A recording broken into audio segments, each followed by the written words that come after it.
A psychotic man kidnaps a girl and forces her to fall in love with him. Hello and welcome to our movie recap channel. Today I'm going to explain an American horror mystery movie called Hippopotamus from 2018. Hope you enjoy the video, so let's start. The movie opens with a girl named Ruby, a confused captive.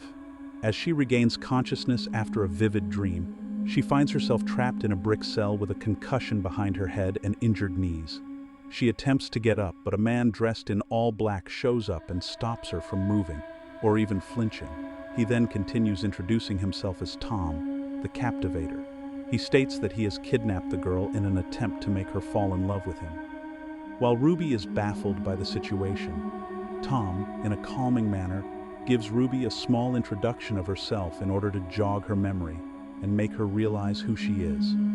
Before leaving the cell, Tom places a tray containing breakfast, contraceptive pills to stop her menstruation, and painkillers to calm the pain that her injuries are causing her. Ruby appears perplexed regarding her injuries, so Tom explains how he's severed the ligaments from the back of Ruby's legs in order to steal her mobility to walk. If Ruby tries to run, she will face excruciating pain. Besides, the cell is built 10 miles away from the nearest house, suggesting that running that far with severed ligaments is impossible. He then points at a bag on a chair by the door and tells Ruby that her personal belongings are in there, which he hasn't checked for the sake of privacy. As Tom is on his way out, Ruby asks if he has taken advantage of her body. Tom comes clean, tells Ruby he has no intentions of doing such a thing without her consent, and leaves.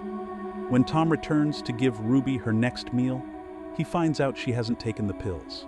Instead of forcing her, he politely requests she take the pills, but Ruby mentally breaks down and refuses to take the pills. With regrets, Tom leaves Ruby trapped in the cell. The next day, he finds Ruby sleeping on the floor, so he picks her up and sits her down. After placing her meal, he leaves. That day, Ruby has trouble remembering who she is, so she struggles to reach closer to the chair that has her belongings bag. Since she can't walk, she painfully drags herself on the floor and finally reaches near her belongings. She takes out random stuff from it and finds a mirror and her ID card, which help her remember who she is. She hears Tom's footsteps, so she quickly puts everything back in the bag and drags herself back to the empty wall against which she usually sits. She realizes a baseball has rolled out of her bag, so she quickly hides it in her shorts back pocket. When Tom enters with Ruby's next meal, he realizes she's in pain, so he increases the painkiller dosage. He humbly knocks them down her throat and washes them away with a glass of water. This time, Ruby doesn't resist and easily swallows the pills from Tom's hands. The actual plot of the film reveals itself the next morning, when Tom and Ruby are seen repeating their introductory conversation that was shown at the beginning of the film. This indicates that Ruby's memory resets every time she sleeps, which has prevented her from acknowledging that she's been trapped in the cell for a long time.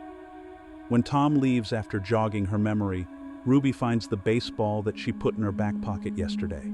The ball gives her a hint that it's not her first day here. The following day, Tom comes into the cell, helps Ruby exercise her legs in order for them to heal fast, and cleans her body using a wet sponge.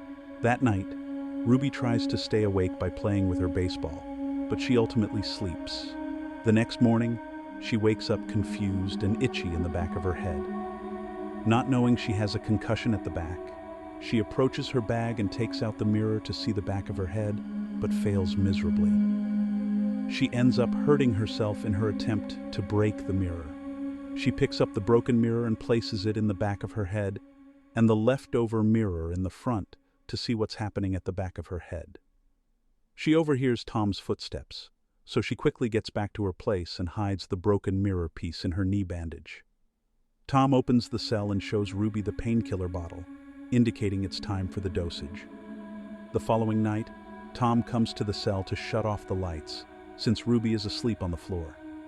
He decides to clean the cell, so he brings along a mop and a tape on which he has repeatedly recorded himself, warning Ruby to not move, or else she will cause irreparable damage to her legs.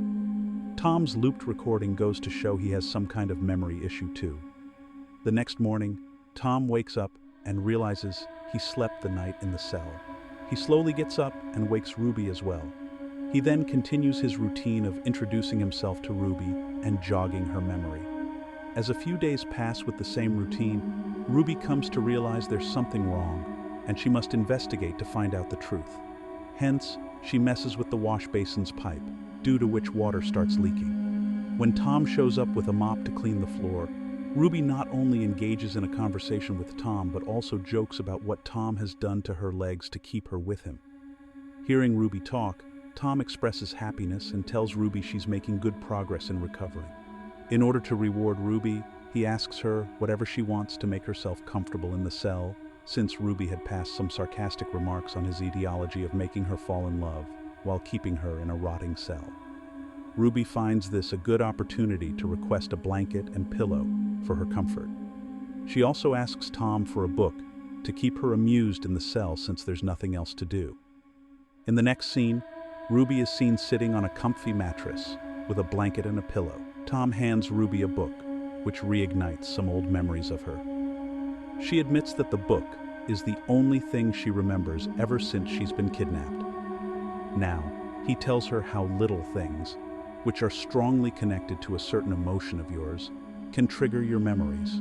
He tells Ruby that he gave her the book that belonged to her, which resulted in triggering a memory that she was emotionally connected to. Likewise, our other senses can act as triggers to help bring back old memories.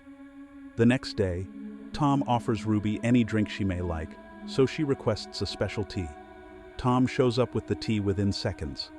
When Ruby sniffs it, she finds it nostalgic, to which Tom reveals that this is the tea Ruby used to drink every day. When Ruby confusingly asks how he knows everything about her, he reveals that he's done his research. The following day, Ruby finds a torn page at the back of her book. When she takes it out, she finds some jumbled up words in the back of the book. She takes out the broken mirror from the knee bandage and reads the words "reflection in the mirror." Through this, she reads a line that says not to trust Tom. When Tom shows up with a small dinner table that night to have dinner with Ruby, she has a breakdown. She accuses Tom of selecting his victims every now and then, stalking them, and kidnapping them for his self-fulfillment needs. Tom becomes heartbroken upon hearing this. In aggression, he smacks his hand against the glass and injures his hand. He leaves the cell with a tear in his eyes. The following night, before going to sleep, Ruby takes out the knee bandages and finds out she was never hurt. She walks to the door, only to find it locked. Hence, she comes back and takes out her mirror, through which she reads the mirrored words in her book. While reading, she touches the writing and sniffs her fingers, which ignites an old memory of hers, according to which she used burned matches to write the mirrored words on her book. She immediately pushes away the mattress and finds a loose brick, behind which is her secret stash of burned matches. Following this, Ruby demands Tom light up a candle at the dinner table. He brings out a candle and a match to light it up. Ruby diverts his attention by telling him about her reoccurring dream and hiding the burned match in her vest. When Tom leaves, she uses that match to write at the back of another one of her given books, quoting "play along" so that it can jog her memory when she wakes up the next day.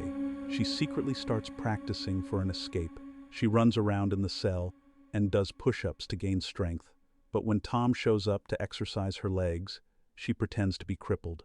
When Tom shows up for dinner, he makes salmon for her, which triggers a significant memory of hers upon taking the first bite. She gets a flashback of her on a date with Tom, which goes splendid. When she asks Tom about remembering an event, Tom becomes teary and tells her that it's their anniversary date that she's recalling because they had the same salmon on that date. Soon, Ruby starts spending more time with Tom and requests some drawing stuff like color charts and pencil colors.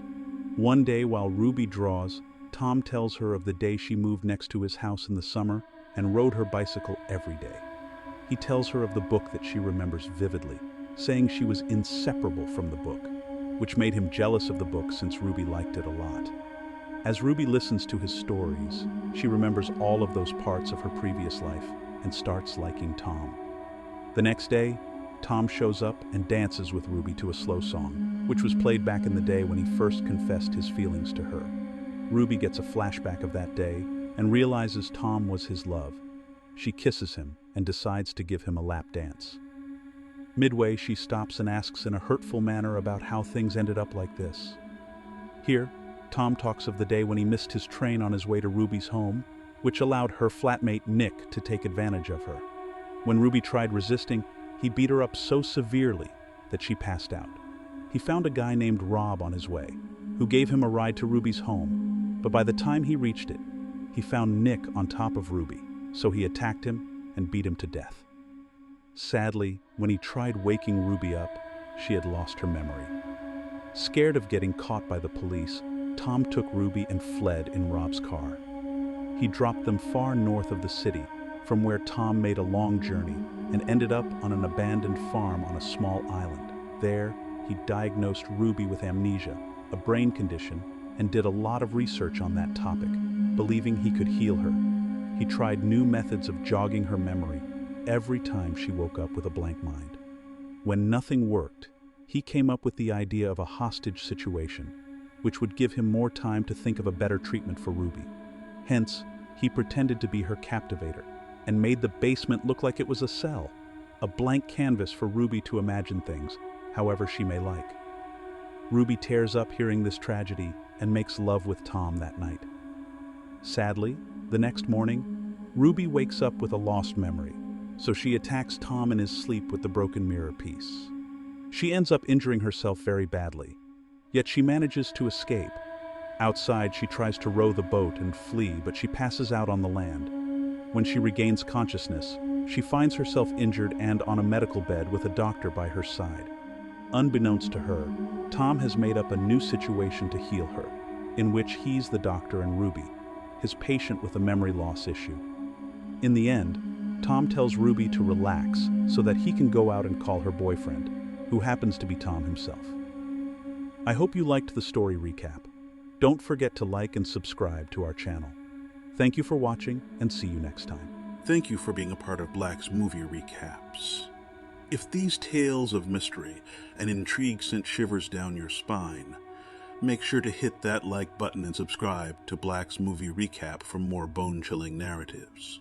Stay tuned, and until next time, stay captivated.